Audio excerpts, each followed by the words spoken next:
یونس نے ظاہری سے بیان کیا، ان سے سالم نے کہ حضرت عبداللہ بن عمر رضی اللہ عنہ پہلے جمرہ کی رمی 7 کنکریوں کے ساتھ کرتے اور ہر کنکری پر اللہ اکبر کہتے تھے، پھر آگے بڑھتے اور ایک نرم ہموار زمین پر پہنچ کر قبلہ رخ کھڑے ہو جاتے۔ اسی طرح دیر تک کھڑے دونوں ہاتھ اٹھا کر دعا کرتے، پھر جمرہ وسطیٰ کی رمی کرتے، پھر بائیں طرف بڑھتے اور ایک ہموار زمین پر قبلہ رخ ہو کر کھڑے ہو جاتے۔ یہاں بھی دیر تک کھڑے کھڑے دونوں ہاتھ اٹھا کر دعائیں کرتے رہتے۔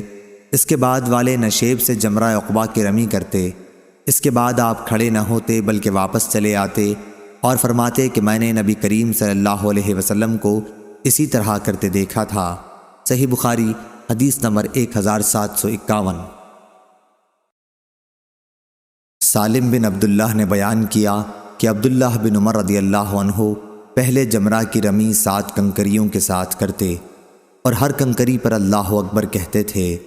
اس کے بعد آگے بڑھتے اور ایک نرم ہموار زمین پر قبلہ رخ کھڑے ہو جاتے، دعائیں کرتے رہتے اور دونوں ہاتھوں کو اٹھاتے، پھر جمرہ وسطیٰ کی رمی بھی اسی طرح کرتے اور بائیں طرف آگے بڑھ کر ایک نرم زمین پر قبلہ رخ کھڑے ہو جاتے۔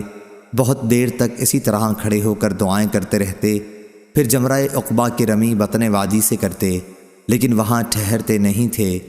آپ فرماتے تھے کہ میں نے رسول اللہ صلی اللہ علیہ وسلم کو اسی طرح کرتے دیکھا ہے۔ صحیح بخاری حدیث نمبر 1752۔ یونس نے خبر دی اور انہیں ظاہری نے کہ رسول کریم صلی اللہ علیہ وسلم جب اس جمرہ کی رمی کرتے جو منا کی مسجد کے نزدیک ہے تو 7 کنکریوں سے رمی کرتے اور ہر کنکری کے ساتھ تکبیر کہتے، پھر آگے بڑھتے اور قبلہ رخ کھڑے ہو کر دونوں ہاتھ اٹھا کر دعائیں کرتے تھے۔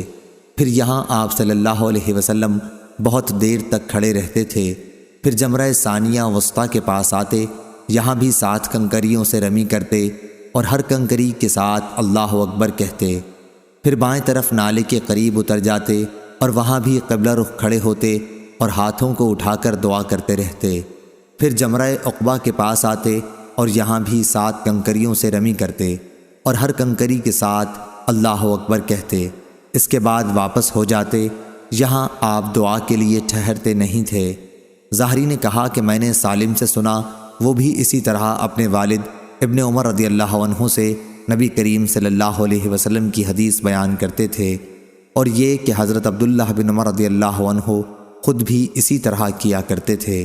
صحیح بخاری حدیث نمبر 1753۔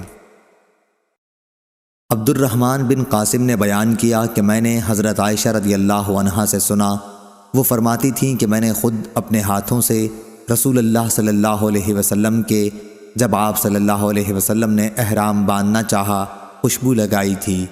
اس طرح احرام کھولتے وقت بھی جب آپ صلی اللہ علیہ وسلم نے طواف الزیارہ سے پہلے احرام کھولنا چاہا تھا، آپ نے ہاتھ پھیلا کر خوشبو لگانے کی کیفیت بتائی۔ صحیح بخاری حدیث نمبر 1754۔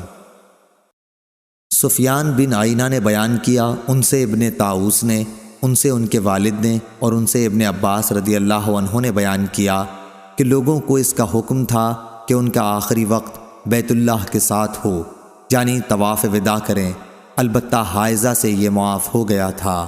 صحیح بخاری حدیث نمبر 1755۔ ابن وہب نے خبر دی، انہیں عمرو بن حارث نے، انہیں قتادہ نے اور ان سے انس بن مالک رضی اللہ عنہ نے بیان کیا کہ نبی کریم صلی اللہ علیہ وسلم نے ظہر، عصر، مغرب اور عشاء پڑھی، پھر تھوڑی دیر محصب میں سو رہے، اس کے بعد سوار ہو کر بیت اللہ تشریف لے گئے اور وہاں طواف زیارہ عمرو بن حارث کے ساتھ کیا۔ صحیح بخاری حدیث نمبر 1756۔ امام مالک نے خبر دی، انہیں عبد الرحمن بن قاسم نے، انہیں ان کے والد نے اور انہیں حضرت عائشہ رضی اللہ عنہا نے کہ نبی کریم صلی اللہ علیہ وسلم کی زوجہ مطہرہ صفیہ بنت حی رضی اللہ عنہا حجۃ الوداع کے موقع پر حائضہ ہو گئیں، تو میں نے اس کا ذکر حضرت صلی اللہ علیہ وسلم سے کیا۔ آپ صلی اللہ علیہ وسلم نے فرمایا کہ پھر تو یہ ہمیں روکیں گی۔ لوگوں نے کہا کہ انہوں نے طواف افاضہ کر لیا ہے، تو آپ صلی اللہ علیہ وسلم نے فرمایا کہ پھر کوئی فکر نہیں۔ صحیح بخاری حدیث نمبر 1757۔ ابو نعمان نے بیان کیا کہ ان سے حماد نے، ان سے ایوب نے، ان سے اکرمہ نے کہ مدینے کے لوگوں نے ابن عباس رضی اللہ عنہ سے ایک عورت کے متعلق پوچھا کہ جو طواف کرنے کے بعد حائضہ ہو گئی تھیں۔